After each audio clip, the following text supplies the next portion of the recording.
Hi, my name is Ellen. Thanks so much for joining me. Today I'll lead a somatic tracking meditation for meeting strong emotions and the physical sensations that accompany them.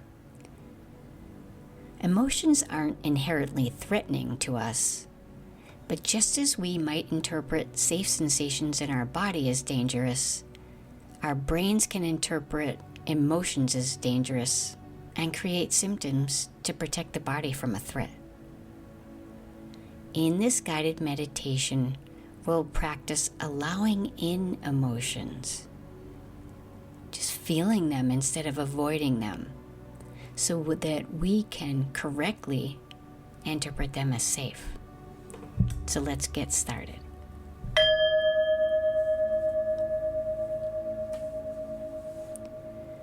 Go ahead and begin by sitting or lying down, getting comfortable, and we'll drop in together for this safe and quiet practice. Just begin by bringing your attention to your breath and breathing in deeply and exhaling fully, allowing your shoulders to drop and just melt away from your ears. And if it feels right, you can let your eyelids close, or you can always keep them open. It's your choice. But just allow your face to relax, your jaw to unclench, and your tongue and mouth to soften. You're just breathing in and breathing out, letting any negativity or unwanted energy release. You might feel that your abdomen begins to soften, your hips can relax, and maybe your hands and feet grow heavy against the surface below them. You're just grounding yourself here in this present moment where you're balanced and supported. And go ahead and begin by just acknowledging things as they are. The sensations that you feel in this moment, the thoughts and feelings that are naturally arising.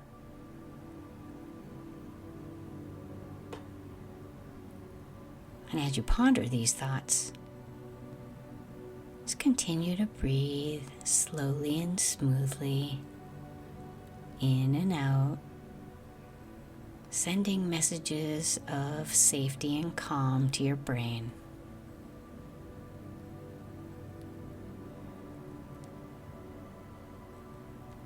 At some point, probably as children, we learned that some emotions were dangerous to feel. Maybe it was sadness because we were scolded for crying, or maybe it was anger because we didn't get what we needed and we didn't know how to ask for it. In these cases, the brain might have interpreted these emotions as unsafe to feel.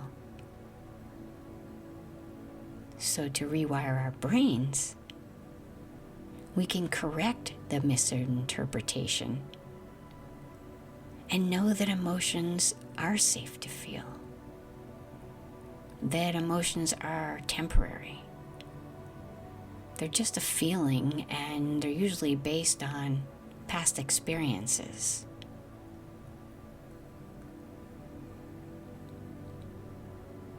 To do this, just take a moment to check in with yourself and see if you can identify an emotion that you're feeling right now in this moment. Just notice where your mind is gravitating to. And observe this emotion and what it feels like in your body.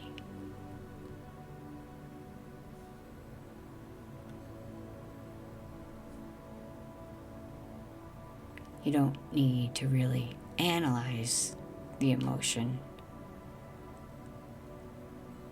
or put much analysis into why you're feeling it. Just follow it along and just observe how it manifests in your body. Just like the emotion of embarrassment can manifest as blushing, cheeks reddening, or the emotion of love can cultivate some butterflies that we feel in our stomach.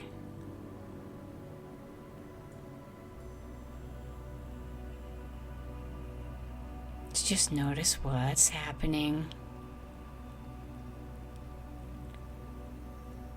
If it's sadness you're feeling, maybe you might start to feel a little warm, or a dryness or a lump in your throat, or even wetness in the eyes. We're just getting curious here about how emotion plays out in the body. If it's anger, maybe you feel heat or a tightness in your chest. Whatever the emotion is that you're feeling, just notice the bodily sensations that arise with it. And there's no need to judge it. We're just looking here and letting it be there. We're just watching it. Because these sensations are safe to feel.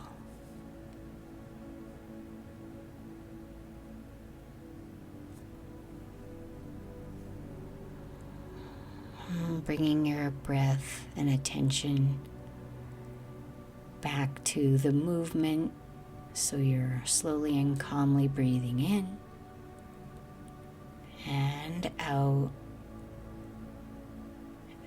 and you have one eye still on those physical sensations that manifested from the emotion. So based on past experiences and what you're experiencing now somatically, your brain is trying to decide if this emotion is safe or if it's dangerous in any way to your survival. And when we breathe in, slowly and calmly, and out, letting any tension go, the brain regards this emotion and the sensations to be safely felt, to be safely observed. We can safely follow them and take note with this detached interest. So just keep breathing in and out with a little attention on what's happening with the sensations. Are they changing at all? Are they moving? Are they getting stronger or lessening? And remember, the goal isn't to get rid of them or change them in any way, because they're safe sensations to feel. We're just relating to them in a new way, through a lens of lightness, calm, and safety. This way, any emotion is safe to be met and to be felt. And our brains don't have to associate the feelings as though they're threats and overreact by sending symptoms to protect us.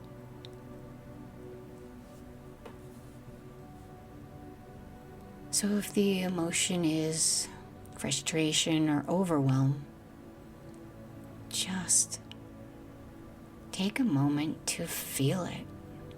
Let it in. You can drop the defense mechanisms and notice what these sensations feel like, where they are, how it manifests in the body. Maybe it's a throb in your head or nausea in your stomach. Or maybe it's a flutter in your chest. Just let it be. Don't try to fix it or stop it. It's safe to feel. Just give love to the physical sensations that are coming up.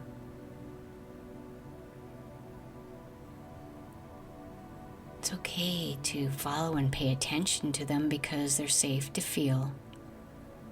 Whether the sensations are pleasant, unpleasant, or neutral.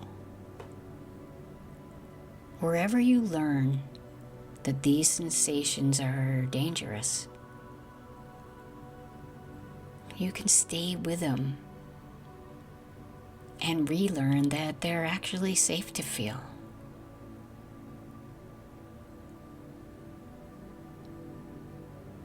So keep that emotion in mind and follow the sensations, breathing in and out.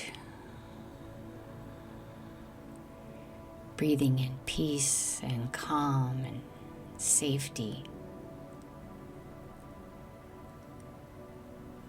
Breathing out. Knowing that emotions themselves can't hurt you. And that sensations are just sensations.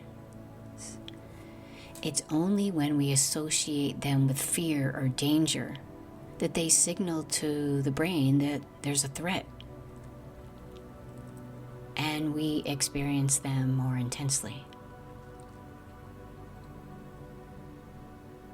But these emotional sensations in the body are safe to feel.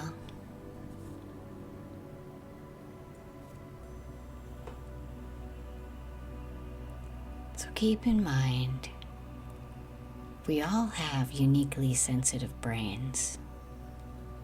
And we all have different past memories of emotions stored away in our primitive brains.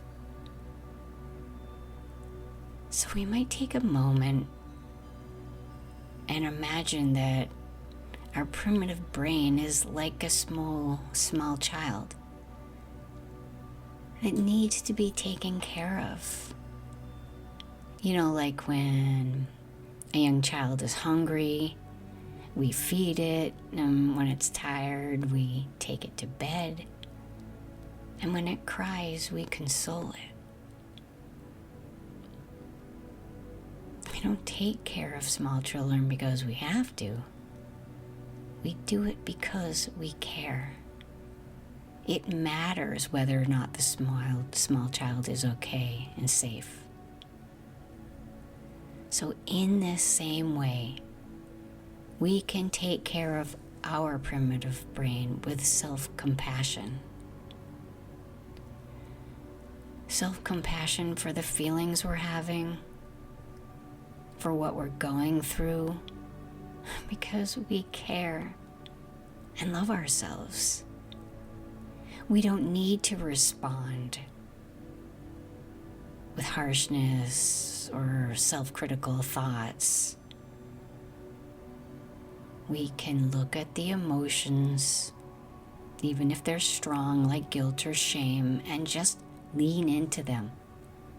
Maybe placing a hand over our heart and really feeling them. Bringing in compassion for what we're feeling. And at the same time, using our breath and soothing our primitive brain. maybe choosing words like, "It's okay. You're safe." And even if a memory is paired with a sensation, like if we associate fear with, say, horseback riding, because maybe we fell off as a child, or if we associate danger with nausea because once we got food poisoning by eating this certain food, like let's say pizza, we don't have to be afraid of all horses or all pieces of pizza everywhere. Instead, we can sit with these emotions and the physical sensations that come up in our body. The contracting, maybe a buzzing sensation, maybe a constriction. And we can just be with them, watch them. Let our brain know that this is the present, not the past.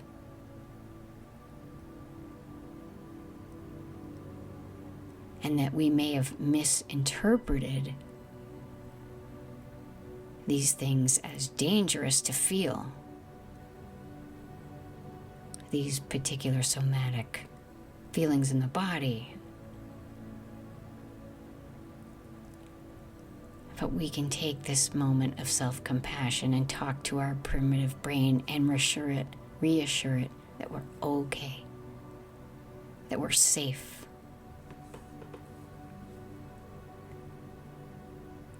Our past experiences impact our relationship with fear and safety. Our memories are so powerful that they can trigger fear or danger in our brains.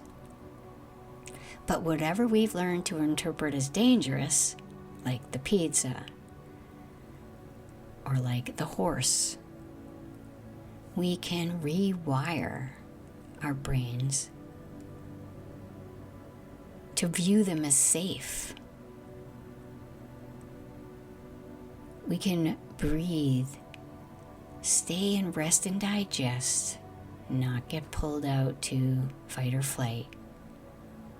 We can cultivate kindness and compassion for ourselves, and by doing this, we're having a corrective experience.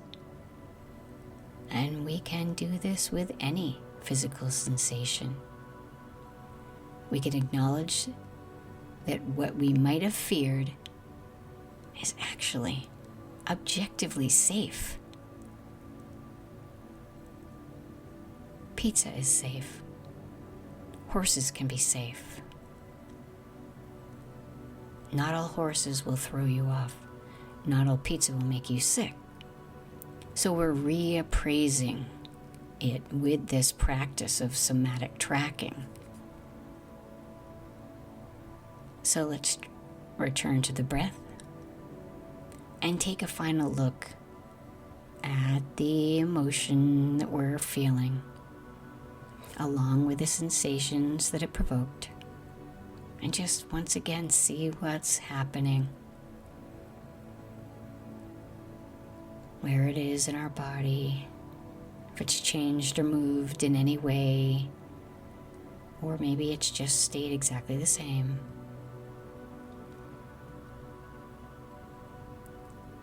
Just noticing if it's ebbed or flowed. And again, it's not important what's happened to them because they're safe to be here. We're just taking a little time to view them from a new lens of safety and seeing how this appears in the body. This relaxed, safe view. So taking a final breath in, and on the exhale, just opening your eyes coming back to your space, maybe taking a few minutes to really integrate this experience. We can use this for any experience, any sensation or emotion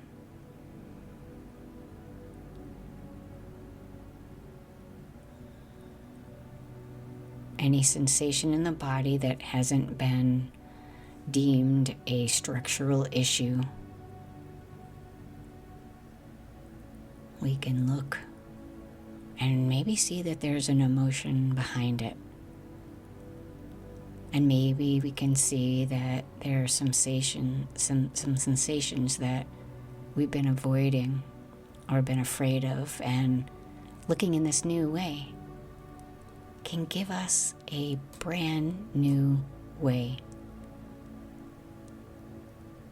to perceive them in our mind. Letting the brain know they're safe, so the brain doesn't need to respond with sending out symptoms in order to protect the body. Thank you for practicing with me, and namaste.